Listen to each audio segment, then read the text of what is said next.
So what happens when a superpower gives a tiny nation an ultimatum, submit or be destroyed? Today we're diving into a negotiation that happened almost 2,500 years ago, recorded by the historian Thucydides. It's this raw, unfiltered debate between the empire of Athens and the small island of Melos. And honestly, it gets right to the heart of what we now call political realism. This idea that, in a world without a global 911, power is really the only thing that talks. The central question, what matters more, might or right, is just as real today as it was back in the Peloponnesian War.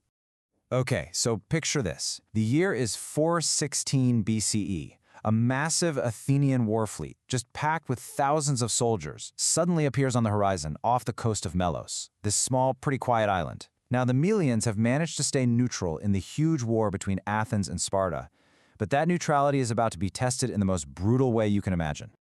The power imbalance here is just staggering. On one side, you've got Athens, the dominant naval empire of its day, basically a superpower fueled by tribute and pure military might. And on the other side, Melos, a tiny island. They're ethnically related to Sparta, Athens' biggest rival, but they're really just trying to stay out of the whole thing.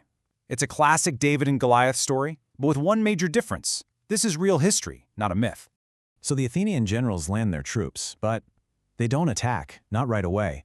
Instead, they send a few representatives to talk to the leaders of Melos. And here's the catch. They insist the meeting happens in private, away from the public.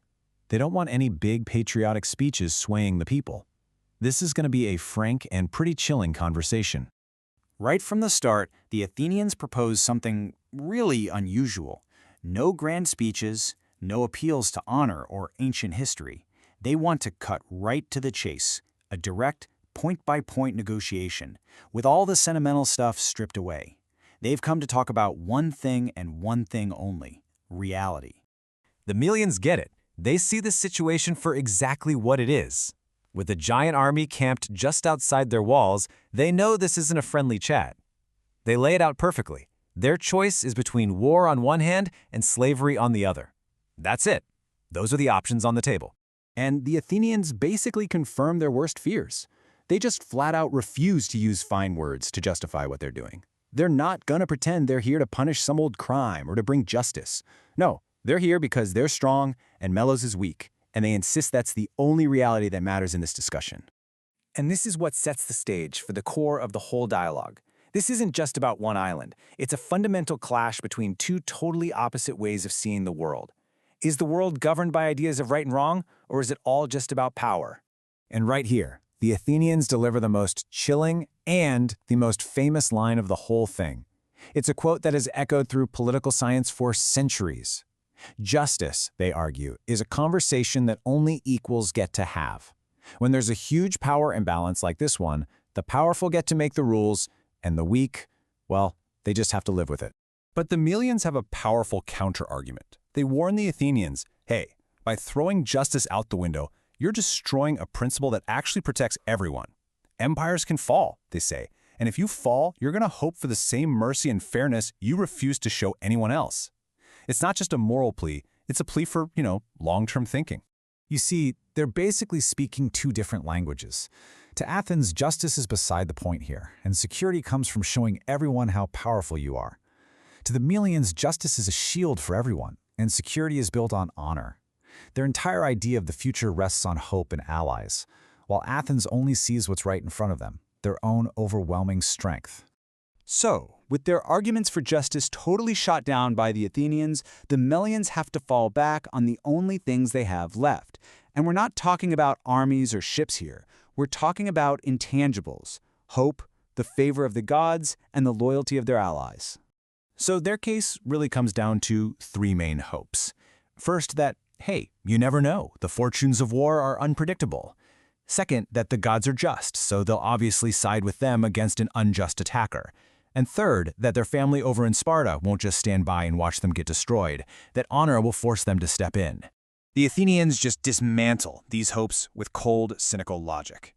To the Melians' appeal to the gods, they reply with this truly audacious line. They basically argue that the gods themselves follow the law of power. Ruling where you can isn't a crime, it's just a law of nature for both gods and men. In short, they're saying, we think the gods are on our side too.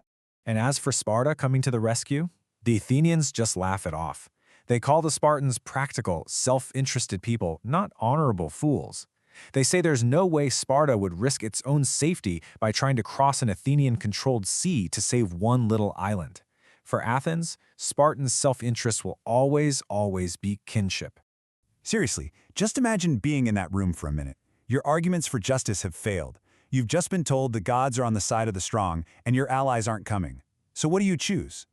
Do you submit and become slaves, but at least save your lives in your city? Or do you fight for your freedom against all rational hope? As the Melians are still clinging to that hope, the Athenians deliver this final, absolutely brutal psychological blow.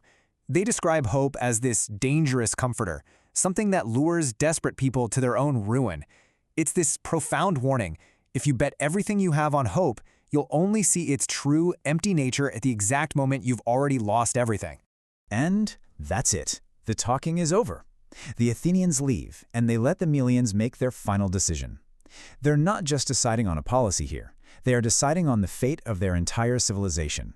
They know their next words will seal it. And the Melians make their choice. They appeal to their 700-year history of freedom, and they refuse to become slaves. They decide to put their trust in fortune, the gods, and the Spartans, and they formally reject the Athenian ultimatum. The consequences are immediate, and they are exactly what the Athenians said they would be. The siege begins right away. After holding out for a while, the city eventually falls, and then the sentence is carried out with ruthless efficiency. Every single man of fighting age is killed. Every woman and every child is sold into slavery. And then, to complete the total annihilation of the Melian people, Athens sent 500 of its own citizens to recolonize the now empty island. The people of Melis and their 700 years of history were simply erased from the map. The Athenian argument was pure practical realism. And in the short term, you have to say, they were proven right. The strong did what they could, and the weak suffered what they must. But this act of brutality forever stained Athens' reputation. And remember that Melian warning that an empire that falls will want the mercy it refused to show? Well, years later, Athens itself would fall. It's why this dialogue is still studied today, leaving us all with that same haunting question. In the grand sweep of history, does might really make right?